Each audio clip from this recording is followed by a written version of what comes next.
Hello everyone, and welcome to the first episode of my video blog here on YouTube, where I talk about politics and other stuff to bore out with. But don't worry, this is not going to be all about politics, but I'll get to all that later. What this episode is going to be about, basically a brief introduction to myself, how I got into politics, and then how the show is going to be structured. Plus, I'm going to talk about the New Zealand Mosque Shooting and how the left has reacted to it. I'm going to get to all of it. My name is Sean Clinton, and this is God in a Frame Show.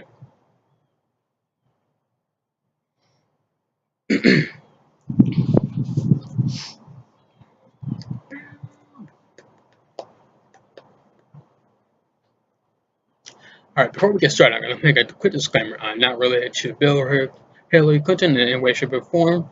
I remember getting asked that back at school a lot, but yeah, no relation at all. So like I said, it's going to be kind of a brief introduction to myself. I'm not going to give my entire life story, but just kind of a brief overview. I was born in November 6, 1997, here in Georgia. I was raised here my entire life.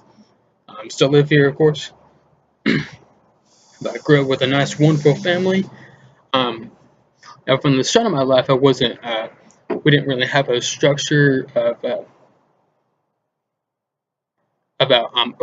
around God or anything.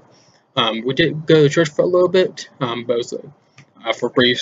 We went to a small little Catholic church, but only for a brief amount of time. Then we eventually left. But it wasn't until 2010, 2011 where we really started getting involved in church. We started going to Oasis, now called the Cross Loganville. We still attend there today. But from there, that's where kind of got introduced to that, to what it's like to be a follower of Christ. Anyways, that wasn't until December 2015 where I started my life to Christ, and have been the same since. So, it wasn't until after the 2008 election, I believe, where I really started paying attention to politics a little bit. I wasn't involved in it like I am now, but it's kind of paying attention to read articles on newspapers or online, and I pay attention to the news and all that. And I got a really I've always been kind of intrigued by U.S. history, so that kind of paved the way for that. Sorry if this is a little shaky. This is my first episode. It's kind of a little nervous, but anyways, it wasn't until the 2016 election where I really started getting involved, and we all know how crazy that one was. And that was actually my first election I got to vote in. But yeah, so how I got involved was I started basically watching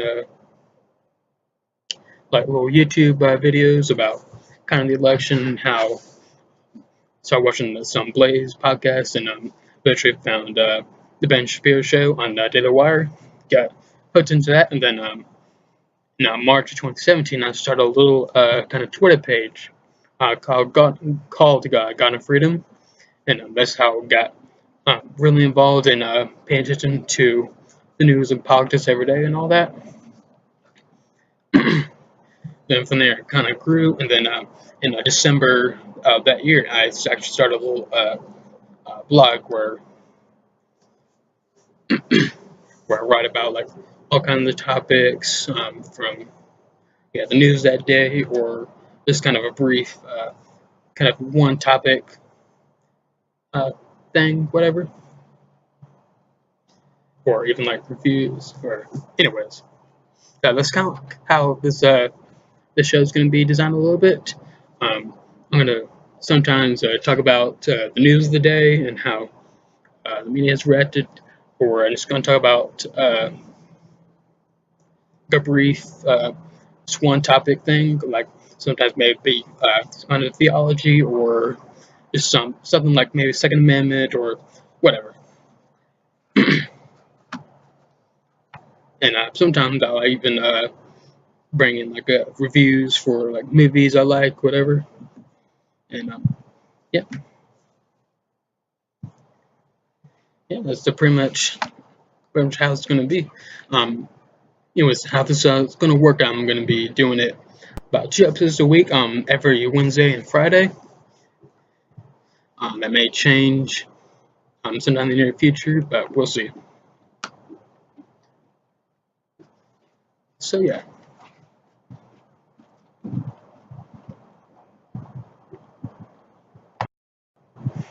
So anyways, yeah, that's basically it for the most part. Um, these videos are going to be roughly about 20 minutes, maybe 30 minutes long. Depends on what we talk about. Yeah. But so, anyways, let's kind of discuss the what happened back on Friday. So basically, what we know, what we pretty much all already know, there was a horrible shooting at a mosque in New Zealand. It's Christchurch, New Zealand. About 50 people were killed. There was basically a white supremacist, evil piece of human garbage. Basically, took some assault weapons and walked into the mosque and opened fire onto everybody.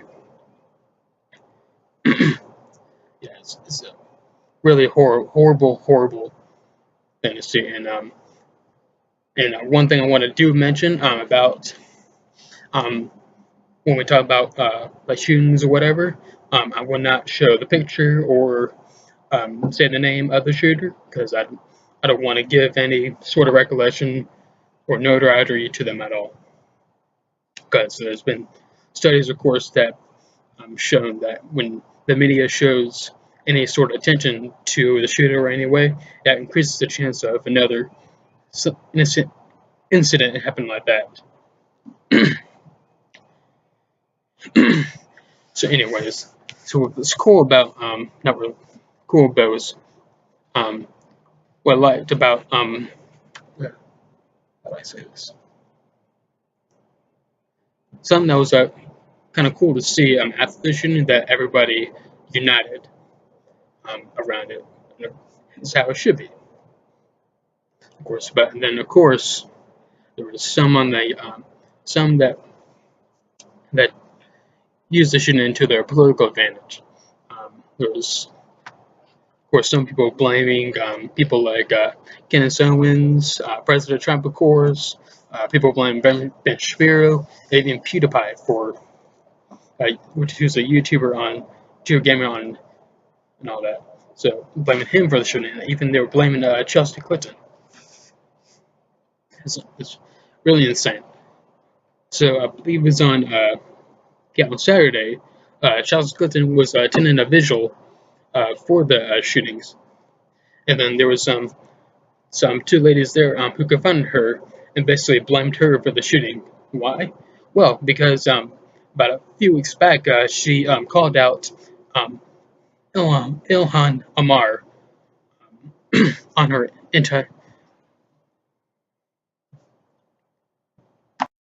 So yeah, she basically called out Ilhan Omar, who's one of the new fresh faces of the Democratic Party. So fresh to face, as put by Ben Shapiro. But anyways, she called her out on anti-Semitism because, as we all know at this point, Ilhan Omar is a rabid anti-Semite and has said numerous of anti-Semitic stuff.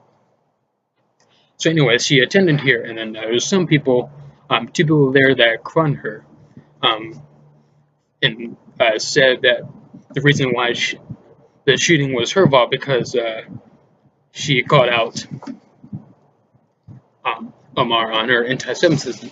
But the way they twisted it was basically that she was being like Islamophobe, basically that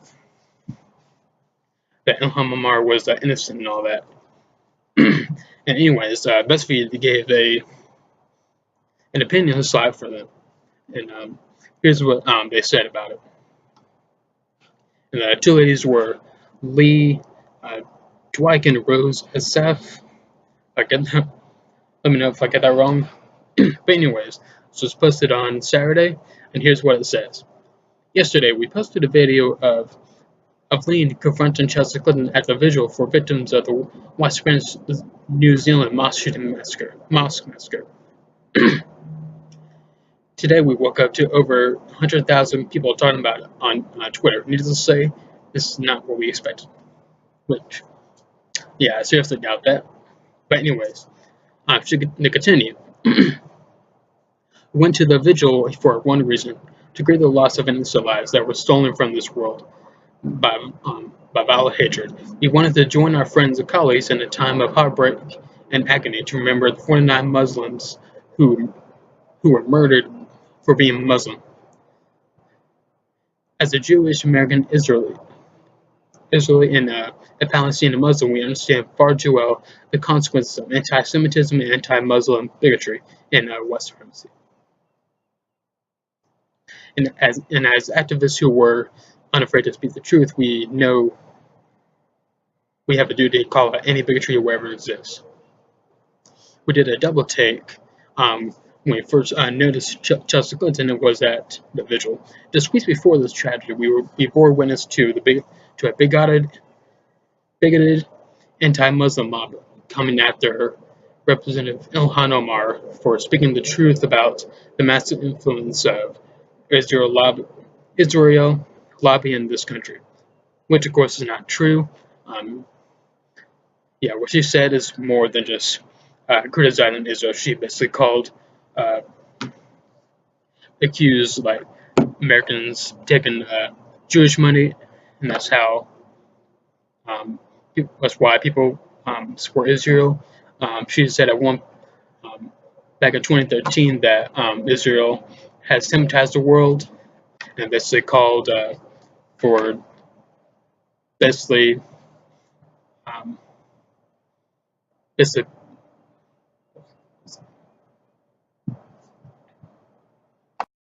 she basically called for a complete destruction of Israel, and she was BDS and all that. So yeah, and as people in continues, as people in unwavering solidarity with Palestinians in the struggle for freedom and human rights, we were profoundly disappointed when Chelsea Clinton used her platform to fan those flames. We believe that Ilhan Omar did nothing wrong except challenge the status quo, but the way many people chose to criticize Omar made her vulnerable to anti-Muslim hatred and death threats. We were shocked when Clinton arrived at vigil, and given that she had not yet apologized to Representative Omar for the public vilification against her. We thought it was inappropriate for her to show up to a vigil for a community she had so recently stoked hatred against. We were not now alone in feeling uncomfortable. Many students were dismayed to see her there. Yeah, it continues. So when we saw Justice, we saw an opportunity to have her ear and to confront her on her false charge of anti-Semitism against our only black, Muslim, Somali, and refugee member of Congress. We took our chance to speak the truth of power. Chelsea heard our fight against white supremacy, and when she stood by the petty weaponized anti-Semitism, showing no regard for Representative Omar and the hatred being directed at her. So yeah, basically it goes on and on like this. It's quite pathetic, but yeah.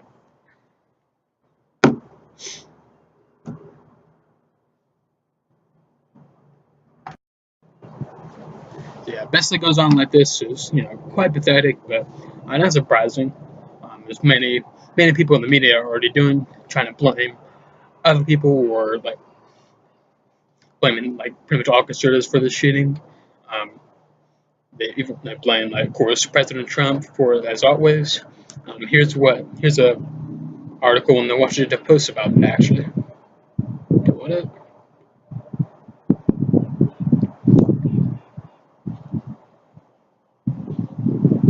All right, the article is that opinion piece in the Washington Post called "Trump Likely Emboldening Hated Groups." Time for tougher questions about it.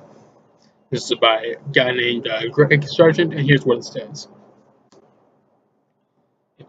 President Trump's extraordinary response to the New Zealand massacre provides an occasion to intensify our scrutiny of critical questions. Are Trump's words emboldening white nationalists and white supremacist activity at home and abroad. Trump regularly engages in both a wild incitement of violence and anti-Muslim bigotry with the kind of casual regularity that almost seems designed to lull us into desensitization. That is, that this is losing the power to shock it is bad enough, but that's producing another terrible result. This desensitization leads us to spend too little time to focus on the actual consequences of these verbal uh, degradations could, could be having. Alright, first off, I want to point out, when has President Trump ever incited violence against Muslims? Short answer is none whatsoever. Um, he has, of course, been perfect on this issue. Back in 2015, he basically called for a Muslim ban, which was disgusting and all unknown, but of course wasn't realistic in any way, shape, or form. But of course, the travel ban that he recently enacted doesn't reflect his rhetoric. But we all know that by this point that President Trump doesn't have the best character rhetoric, but there's not have been any point where he's actually incited some kind of violence. Yeah, if his rhetoric causes if his rhetoric caused this shooting, that means the Bernie Sanders calls the Congress softball game shooting. But anyway, this continues.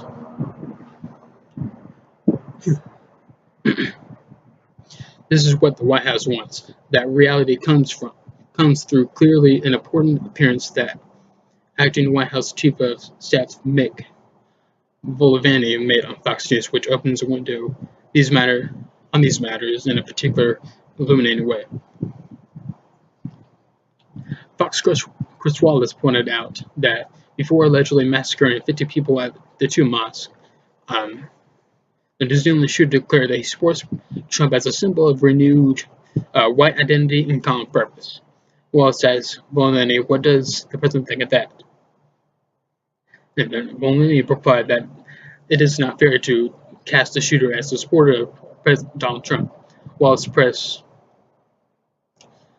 Mulvaney that Trump's history of anti-Muslim remarks, which is long and ugly, and noted that just after the shooting, Trump described immigrants as an invasion, and just as the alleged shooter did. He asked why Trump won't state clearly that there is no place in America for this kind of hatred. Alright, first of all, when Trump talked about invasion, he was talking about illegal immigrants, not Muslims. But I mean, of course, that wasn't the best rhetoric in any way. It wasn't an invasion.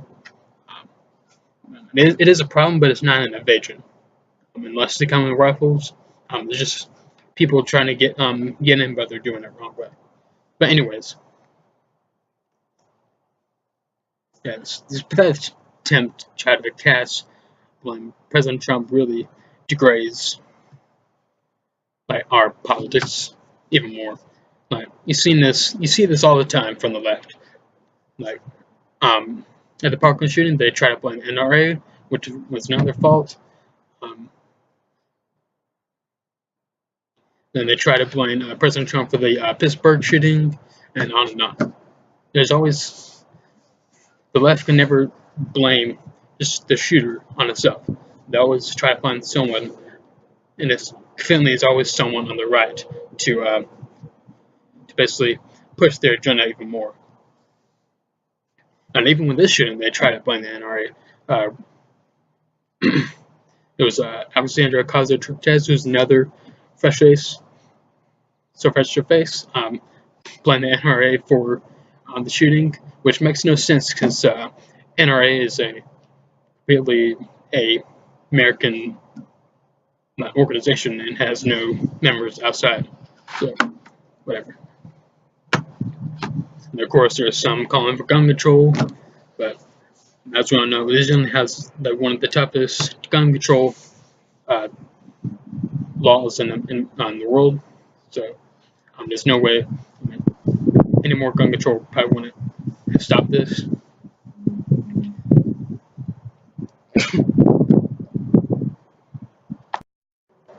So my main point is basically this act of like blaming the other side for horrible evil acts is just it's going to tear this country apart even more and more. And the right is just as guilty of this. Yeah. They try to do it to Bernie Sanders back in the congressional shooting. Yeah, I mean, Bernie Sanders may have said some things that some radical things, but he is no way responsible for that shooting.